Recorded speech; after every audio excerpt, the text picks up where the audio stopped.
پھر ان میں سے ایک مجھ سے مخاطب ہوا، ٹھیک ہے، آپ علی احتشام سے ہی بات کرنا، پر چلو تو صحیح۔ میں ان کے ہمراہ کمرے کے دروازے کی طرف بڑھ گیا۔ میں یہ سمجھ رہا تھا کہ وہ مجھے برابر والے کمرے میں لے جائیں گے، مگر وہ اس دروازے کے آگے سے گزر کر آگے بڑھ گئے۔ کہاں لے جا رہے ہو مجھے تم؟ میں رک گیا۔ مگر وہ تو شاید اس کمرے میں ہے۔ میں نے دروازے کی طرف اشارہ کیا۔ آپ کو کیسے پتا چلا؟ وہ چونک کر بولا، میں نے ابھی ان کی آواز سنی ہے۔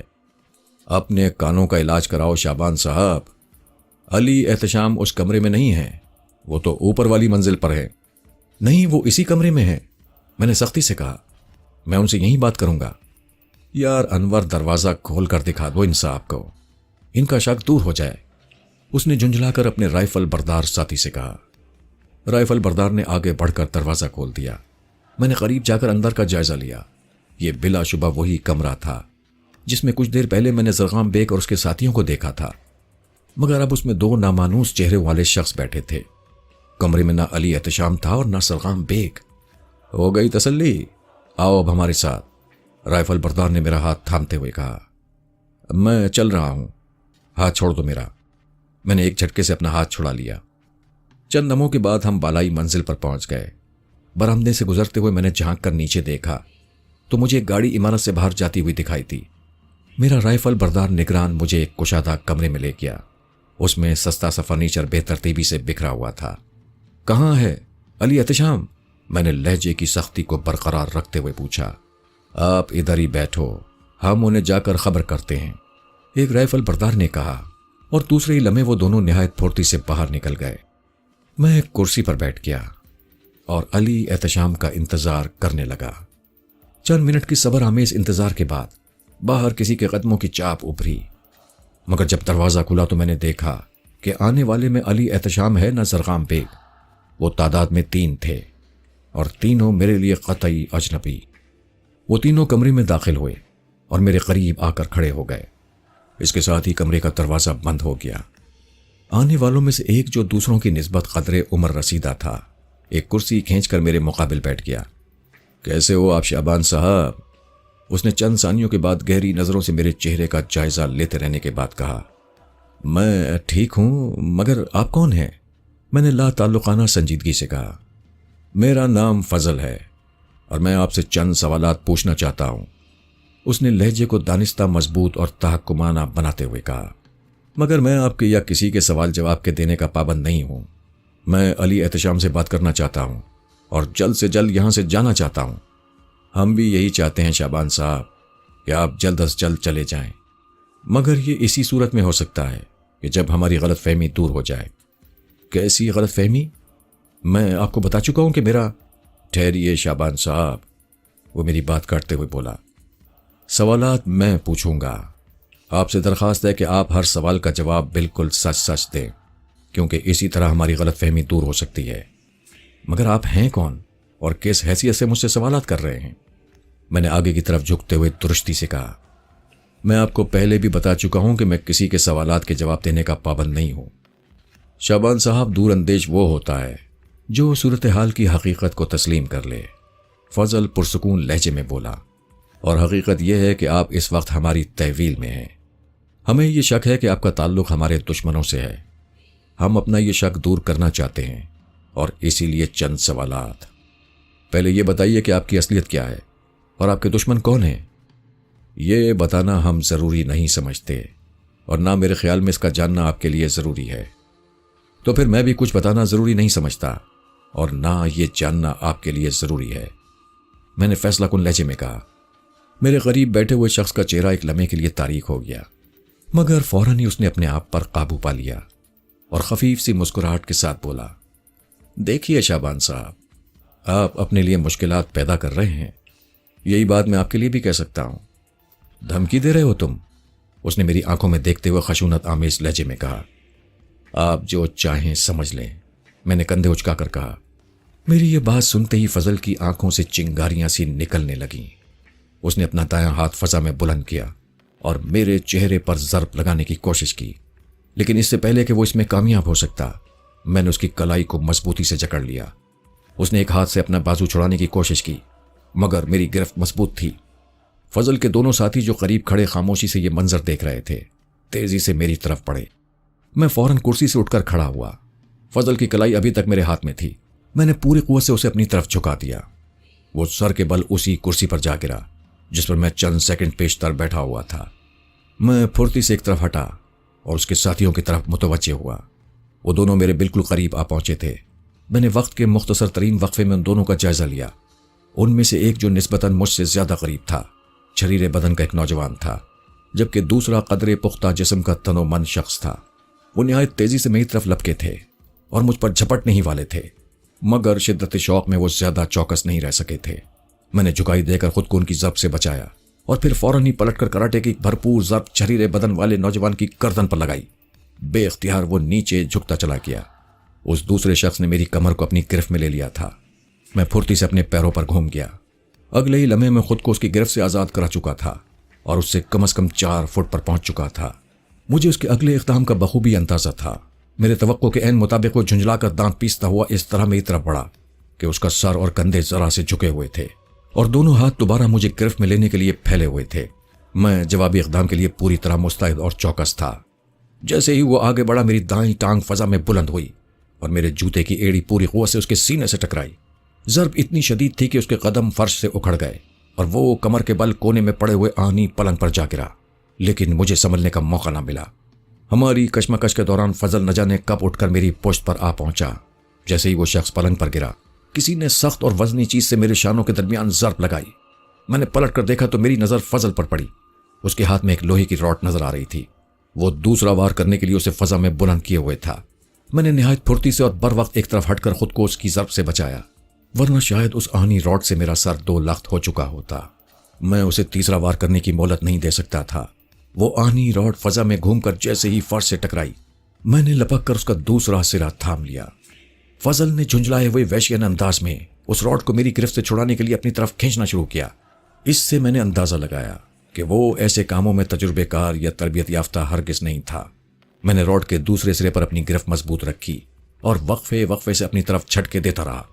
پھر جب میں نے محسوس کیا کہ وہ دونوں ہاتھوں سے راڈ کو تھام کر اپنے جسم کی تمام تر قوت سے اپنی جانب کھینچ رہا ہے، تو میں نے راڈ کو اچانک چھوڑ دیا۔ فضل اپنے ہی زور میں پیچھے کی طرف لڑکھڑایا اور اس کا دایاں ہاتھ جس سے وہ راڈ تھامے ہوئے تھا بے اختیار فضا میں بلند ہو گیا۔ میں اسی لمحے کا منتظر تھا۔ میری دائیں ٹانگ ایک بار فضا میں پھر بلند ہوئی اور میری جوتے کی نوک پوری طاقت سے اس کی کلائی سے ٹکرائی۔ فضل کے حلق سے ایک کرراہ بلند ہوئی۔ راڈ اس کے ہاتھ سے چھوٹ کر دور جا گری۔ وہ بری طرح اپنا ہاتھ چھٹکنے لگا۔ اپنی دوسری ناکامی پر وہ بری طرح جھنجلا گیا۔ شدید جھنجلاہٹ میں چیختا اور دانت پیستا ہوا دیوانہ وار مجھ پر جھپٹا، مگر اس کا یہ غیظ و غضب اس کے بجائے میرے لیے مفید ثابت ہوا۔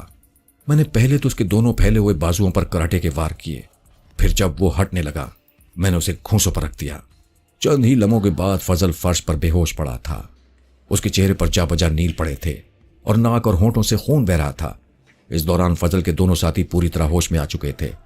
شریر بدن کا آدمی جو بڑے جوش میں میری طرف بڑھا تھا، فضل کا حشر دیکھ کر اچانک پیچھے ہٹا اور دروازہ کھول کر کمرے سے باہر نکل گیا، مگر فضل کا دوسرا ساتھی نہایت بے خوفی سے مجھ پر حملہ آور ہوا۔ میں اس دروازے کی جانب رخ کیے کھڑا تھا جب اچانک اس کا زوردار گھونسا میری گردن پر پڑا۔ میں نہایت پھرتی سے اس کی طرف مڑا، مگر وہ دوسری ضرب میرے چبڑے پر لگانے میں کامیاب ہو گیا۔ ضرب خاصی شدید تھی۔ مجھے یوں لگا جیسے میرے منہ کے اندر کا گوشت کٹ گیا ہے۔ پھر جب خون کا ذائقہ میں نے اپنی زبان پر محسوس کیا تو تیش کی ایک لہر میرے رگ و پے میں جھنجلا گئی۔ وہ مجھ پر ضرب لگانے کے لیے نہایت مستعدی کے ساتھ پیچھے ہٹ گیا تھا، اتنا پیچھے کہ میرا ہاتھ اس کے چہرے یا جسم تک نہیں پہنچ سکتا تھا۔ میرے پاس اپنی ٹانگ استعمال کرنے کے سوا کوئی چارہ نہ تھا اور میں نے بلا سوچے سمجھے یہی کیا بھی، لیکن یہ میری غلطی تھی۔ فضل کا وہ تنومند ساتھی میرا یہی داؤ ابھی چند منٹ پہلے بھگت چکا تھا، اس لیے وہ میری طرف سے غافل نہ تھا، بلکہ شاید وہ میرے اسی داؤ کا منتظر تھا۔ اس کی نظریں میری ٹانگ پر ہی جمی ہوئی تھیں۔ نہایت تیزی سے پیچھے ہٹ کر اس نے اپنے آپ کو میری اس ضرب سے بچایا، اور پھر اس سے پہلے کہ میرا پاؤں دوبارہ اپنے مقام پر آتا، اس نے دونوں ہاتھوں سے میری پنڈلی کو جکڑ لیا اور پوری طاقت سے اپنی طرف جھکا دیا۔ میرے لیے اس کی یہ حرکت قطعی غیر متوقع تھی۔ میں ایک پیر پر اپنے جسم کا توازن برقرار نہ رکھ سکا اور کمر کے بل فرش پر آ گرا۔ اس نے مجھے سنبھلنے کا موقع نہیں دیا اور دھاڑتا ہوا مجھ پر آن گرا۔ دونوں گھٹنے میرے پیٹ پر رکھ کر اس نے چند زوردار ضربیں میرے چہرے پر لگائی۔